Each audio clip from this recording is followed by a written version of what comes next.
السلام عليكم ورحمة الله وبركاته، أهلا وسهلا بيكم في قناة موزي وموري كروشيه. إن شاء الله في حلقة النهاردة هنشتغل مع بعض البوك الجميل ده. شكله جميل جدا زي ما انتوا شايفين، وطريقته كمان سهلة جدا، إن شاء الله تنفذوه معايا بكل سهولة. طبعا المقاسات تقدري تتحكمي فيها حسب ما انت عايزة، تكبري أو تصغري حسب المقاسات اللي انت عايزاها. وتقدري كمان تشتغلي بأي نوع خيط انت حباه مع الإبرة المناسبة ليه. أنا اشتغلت بخيط المكرمية المصري وأخد مني حوالي 75 جرام. اتمنى ربنا يوفقني والفيديو النهارده يعجبكم تستفادوا منه. لو عجبكم الفيديو اعملوا له لايك وشير وقولوا لي رايكم في التعليقات.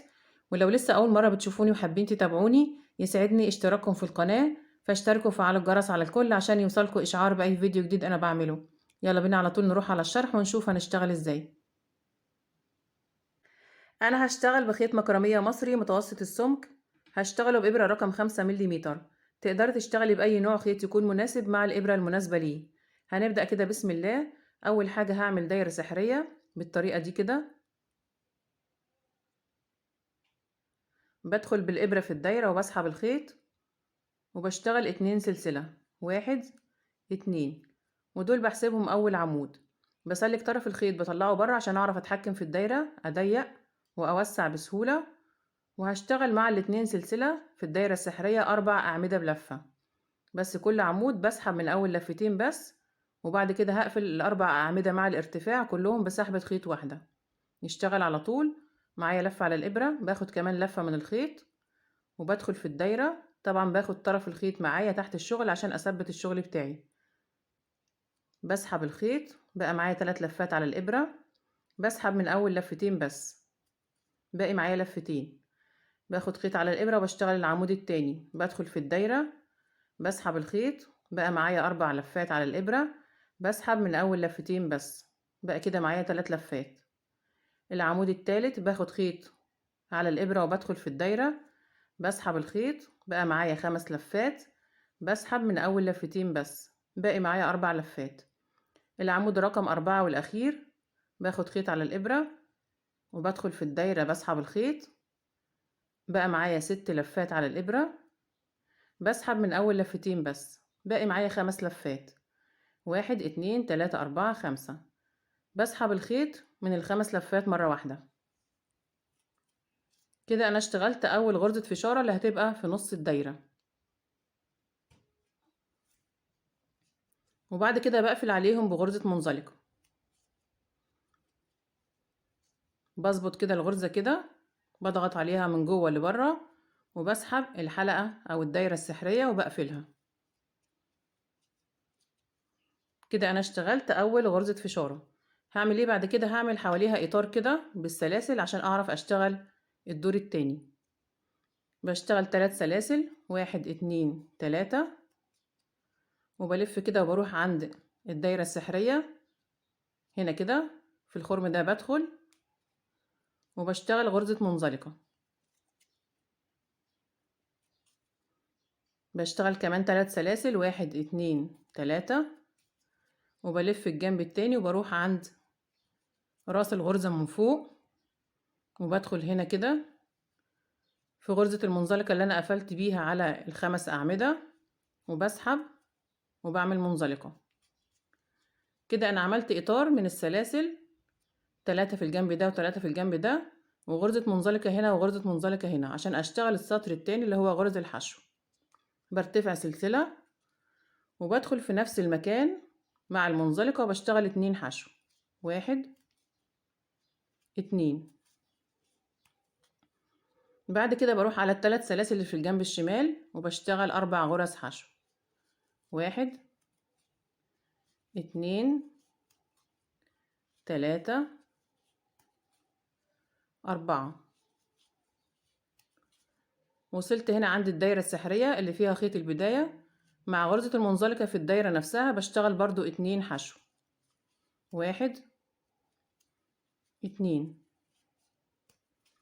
بلف على ال3 سلاسل اللي في الجنب التاني وهاخد خيط البداية معايا تحت الشغل وهشتغل 3 غرز حشو. 1 2 3. بسحب الخيط كده عشان اريحه تحت الشغل. كده انا اشتغلت اطار من غرز الحشو، اشتغلت 11 غرزة حشو. المفروض ان انا اشتغل هنا 4 غرز حشو زي الجنب التاني عشان يبقوا 12. انا مش عايزة القفلات بتاعة المنزلقة تبان في الشغل بتاعي، فانا هعمل ايه؟ اشتغلت 11 غرزة، 4 هنا و3 هنا و2 هنا و2 هنا. بقفل بمنزلقة في اول غرزة حشو انا بدأت بيها، بدخل بسحب الخيط وبسحبه من اللفة اللي على الابرة. كده انا كونت الغرزة رقم 12. بحسب المنزلقة من ضمن العدد، يبقى انا كده لو عديت 1 2 3 4 5 6 7 8 9 10 11 12، كده انا اشتغلت 12 غرزة. هبدأ بقى اشتغل السطر التاني من غرزة الفشارة. نخلي بالنا برتفع 2 سلسلة، 1 2، وبحسبهم اول عمود في اول غرزة فشارة، وبشتغل معاهم بنفس الطريقة 4 أعمدة بلفة. بلف الخيط على الإبرة وبدخل في نفس الغرزة اللي أنا قفلت فيها بمنزلقة تحت الارتفاع. بسحب الخيط، بقى معايا 3 لفات، بسحب من أول لفتين بس، باقي معايا لفتين. بلف الخيط على الإبرة وبدخل في نفس المكان، بسحب الخيط، بقى معايا 4 لفات، بسحب من أول لفتين بس. العمود التالت بلف الخيط على الإبرة وبدخل في نفس الغرزة، بسحب الخيط، بقى معايا 5 لفات، بسحب من أول لفتين بس. العمود الرابع والأخير بدخل في نفس المكان، بسحب الخيط، بقى معايا 6 لفات، بسحب من أول لفتين بس، باقي معايا 5 لفات. بسحب الخيط وبطلع من ال5 لفات مرة واحدة. دي أول غرزة فشارة. في بداية كل سطر من غرز الفشارة بشتغل بنفس الطريقة، بيبقى معايا 5 لفات على الإبرة وبسحب منهم الخيط، برتفع 2 سلسلة وبكمل عليهم 4 أعمدة بلفة بنفس الطريقة. هقفل عليهم بغرزة منزلقة أو بسلسلة، وبروح على الغرزة التانية وبشتغل غرزة حشو. بدخل كده، بسحب الخيط وبشتغل غرزة حشو. هكرر بقى بنفس الطريقة، بشتغل غرزة فشارة وغرزة حشو، غرزة فشارة وغرزة حشو لحد ما اوصل لاخر السطر. نخلي بالنا من تاني غرزة فشارة في السطر هنشتغلها ازاي، مش هيبقى فيها ارتفاع زي اول غرزة. بلف الخيط على الابرة وهشتغل 5 اعمدة بلفة في نفس الغرزة. اول عمود بطلع من اول لفتين بس، باقي معايا لفتين. العمود التاني بطلع من اول لفتين بس، باقي معايا 3 لفات. التالت بطلع من اول لفتين بس، باقي معايا 4 لفات. الرابع بطلع من اول لفتين بس، باقي معايا 5 لفات.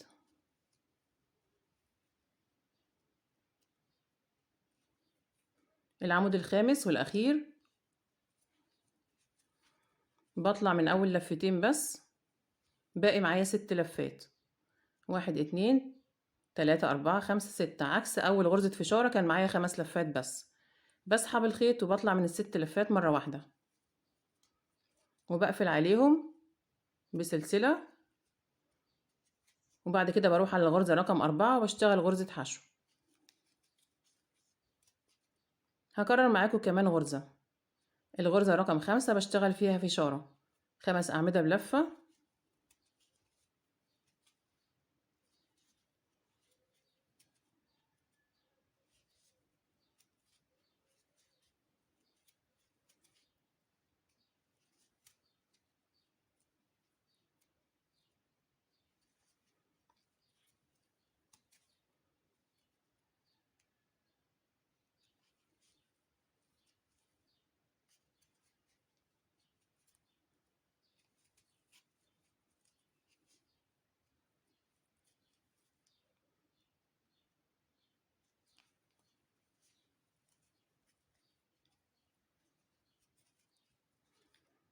الغرزة رقم 6 بشتغل فيها غرزة حشو.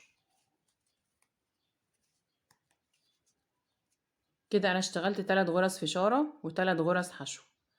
هكمل بنفس الطريقة، بشتغل غرزة فشارة وغرزة حشو لحد ما اوصل لاخر السطر. انا كده وصلت اخر السطر واشتغلت اخر غرزة فشارة. هشتغل اخر غرزة حشو في المنزلقة بتاعة السطر اللي قبله اللي انا حسبتها الغرزة رقم 12. بدخل كده في المنزلقة بتاعة سطر الحشو اللي قبل ده، وبسحب الخيط وبشتغل اخر غرزة حشو. كده انا خلصت السطر، اشتغلت 6 غرز فشارة و6 غرز حشو. بقفل السطر بمنزلقة فوق غرزة الفشارة الأولى اللي أنا بدأت بيها. بدخل هنا تحت حرف الفي وبسحب الخيط وبعمل منزلقة. هبدأ أشتغل السطر اللي بعد كده، هشتغل غرز حشو وهعمل فيه تزايد. برتفع سلسلة وهشتغل فوق كل غرزة فشارة غرزتين حشو، غرزة هنا وغرزة هنا، وفي غرزة الحشو بشتغل غرزتين حشو. عندي فوق كل غرزة فشارة غرزتين. ادي اول واحدة، بدخل مع الارتفاع على طول في الغرزة الاولى وبشتغل اول غرزة حشو. الغرزة التانية هنا فوق غرزة الفشارة برضو بشتغل غرزة حشو. في غرزة الحشو اللي بين الفشارة الاولى والفشارة التانية هشتغل 2 حشو مع بعض.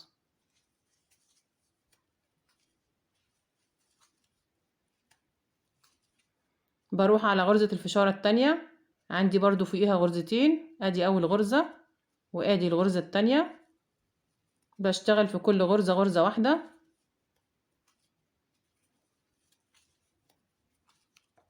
وفي غرزة الحشو اللي في النص بشتغل 2 حشو.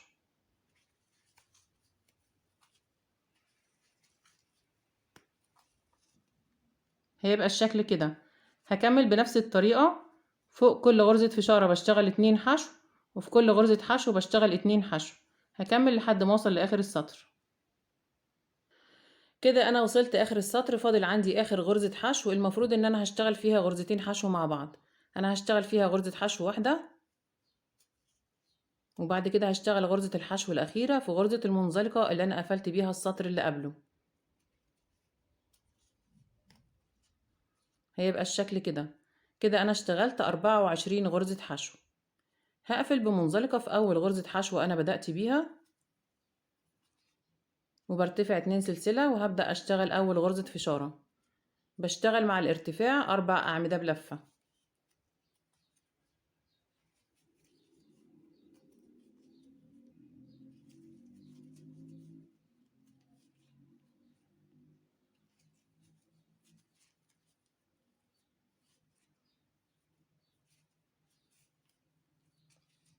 بقفل عليهم بسلسلة، والغرزة التانية بشتغل فيها غرزة حشو.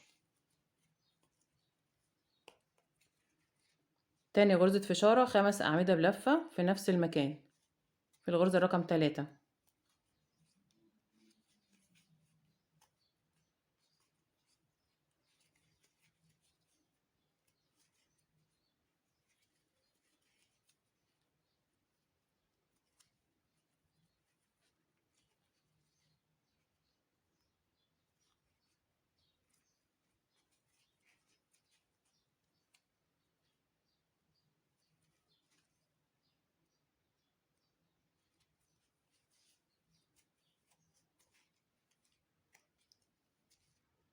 الغرزة رقم 4 بعمل فيها غرزة حشو.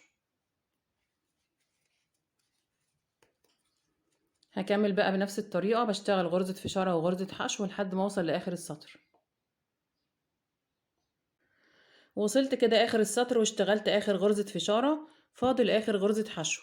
عندي غرزة الحشو اللي بعد الفشارة اللي هي تحت دي اخر غرزة حشو في السطر اللي قبله، بفوتها وبشتغل غرزة الحشو الاخيرة اللي انا هشتغلها في غرزة المنزلقة.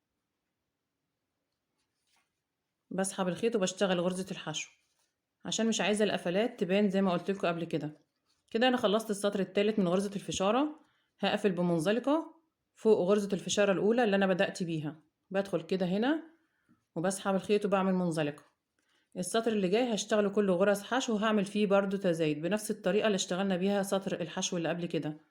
برتفع سلسلة وبدخل في نفس المكان وبشتغل اول غرزة حشو. عندي غرزة تانية فوق الفشارة اهي، بدخل فيها وبشتغل غرزة حشو. غرزة الحشو اللي في النص اللي بين الفشارة الاولى والفشارة التانية بشتغل فيها غرزتين حشو مع بعض.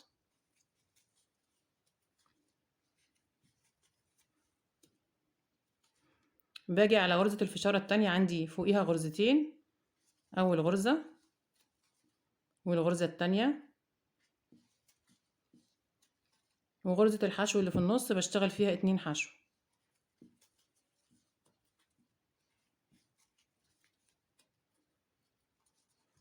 هكمل بنفس الطريقة لحد ما اوصل لاخر السطر. انا كده خلاص وصلت اخر السطر واشتغلت 48 غرزة حشو. بقى الشكل كده، وده اخر سطر انا هشتغله، مش هزود تاني لان وصلت للمقاس اللي انا عايزاه. لو انت عايزة تكبري المقاس بتستمري بنفس الطريقة. هنقفل الشغل بتاعنا، بسحب الخيط من اخر غرزة قبل ما اقفل بمنزلقة. بسحب الخيط من اخر غرزة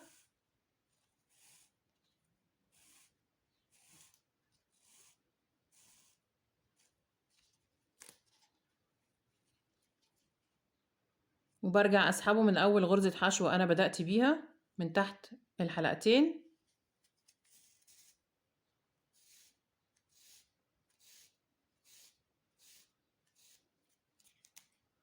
وبرجع تاني لاخر غرزة بدخل في نص حرف الفي وبسحب الخيط.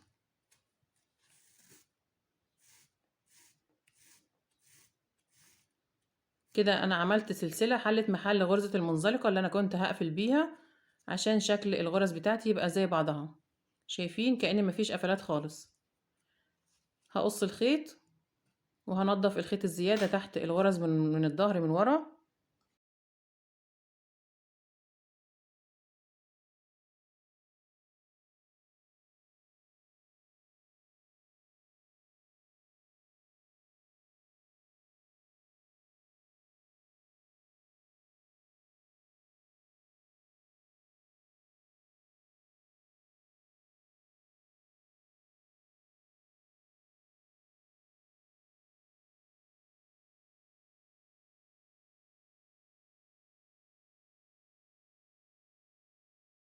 خلاص كده انا نضفت الخيط الزيادة بقى الشكل زي ما انتم شايفين كده. هقول لكم برضو المقاس كام سنتي.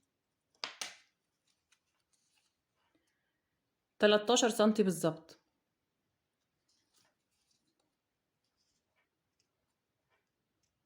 ومن الجنب التاني 14 سنتي طبعا عشان غرزة الفشارة في الجنب ده. كده انا خلصت اول جزء من البوك بتاعي. هشتغل كمان قطعة زي دي بالظبط وارجع لكم تاني ونشوف هنقفل البوك ازاي. انا كده خلاص اشتغلت الجنب التاني بنفس الطريقة اللي اشتغلت بيها الجنب الاول بالظبط، وبنفس عدد الغرز وعدد السطور ونفس المقاسات. يبقى الشكل كده، بس طبعا سبت الخيط عشان هقفل بيه. ثبت الخيط بنفس الطريقة. كان عندي 48 غرزة حشو، زودنا عليهم السلسلة اللي احنا عملناها مكان المنزلقة، بقى كده عندي 49 غرزة. وفي الجنب التاني برضو 49 غرزة. ونضفت الخيوط الزيادة. انا حابة ان انا احط له بطانة. قصيت جزئين من البطانة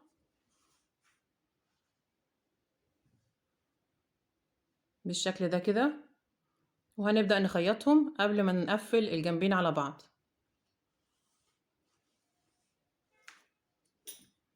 بقلب كده وبخلي وش البطانة جوه، وبجيب إبرة وخيط وبتني كده جزء صغير، وبخيط تحت غرز الحشو اللي في السطر الأخير.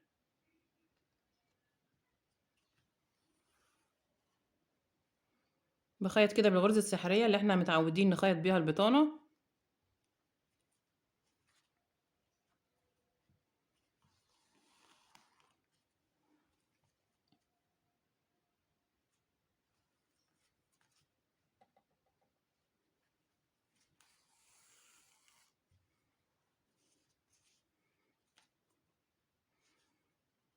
بتني كده وانا شغالة طرف صغير من القماشة.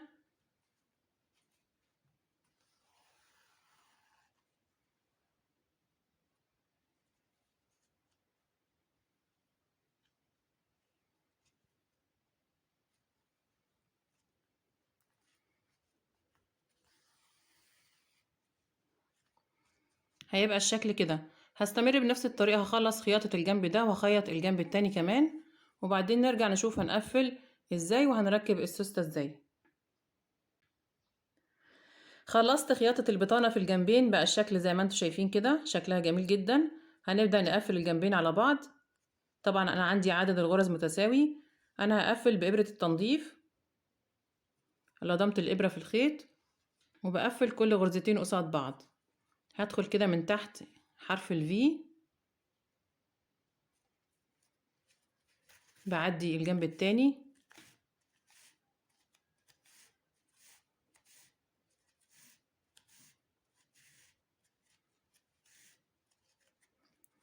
تقدري تقفلي بغرزة منزلقة بإبرة الكروشيه.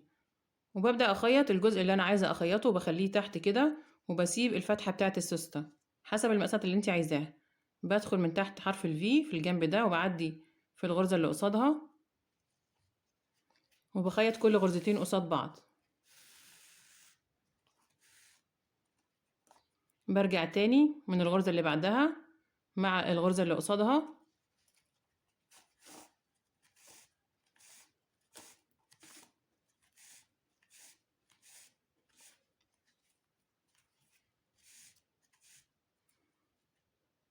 برجع من الغرزة اللي بعدها مع الغرزة اللي قصادها من تحت حرف الفي اللي هنا واللي هنا، وبسحب الخيط.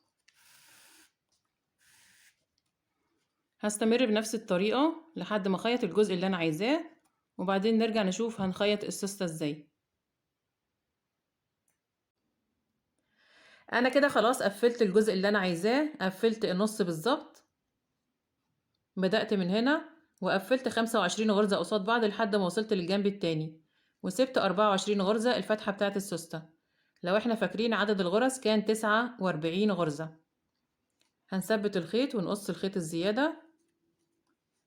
بدخل تاني كده في آخر غرزتين،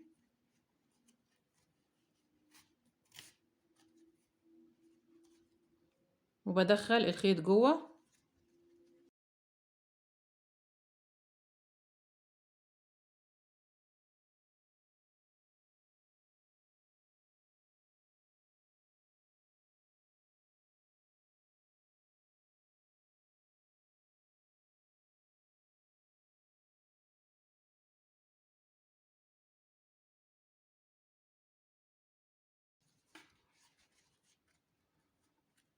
خلاص كده انا ثبت الخيط ونضفت الخيط الزيادة داخل الشغل من جوه. هجيب السوستة وهجيب الخيط والإبرة ونشوف هنخيط السوستة ازاي. بفتح السوستة كده وبدخل الجزء ده كده بداريه جوه، وبخلي طرف السوستة اللي هي السنون على آخر سطر غرز الحشو. هدخل الخيط الأول عشان أداري العقدة اللي في الخيط، بطلع بيه لبره كده.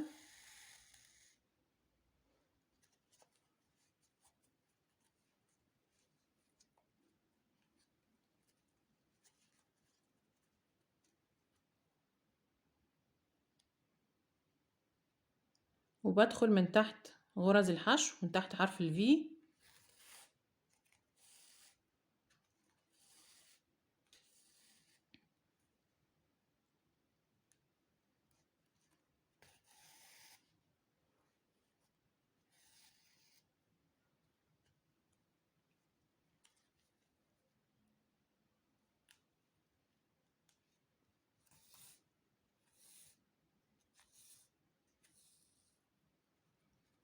ما بشدش ايدي في الخياطة عشان الشغل ما يلمش معايا والسوستة تفتح وتقفل بسهولة.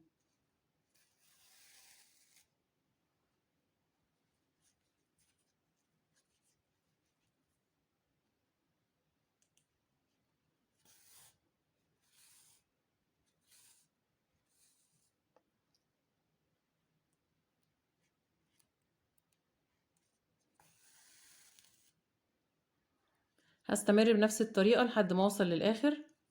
بثبت السوستة من تحت وبعد كده برجع بالجنب التاني لحد ما اخلص خياطة السوستة كلها، ونرجع نشوف الشكل النهائي عامل ازاي. خلاص كده انا خلصت خياطة السوستة.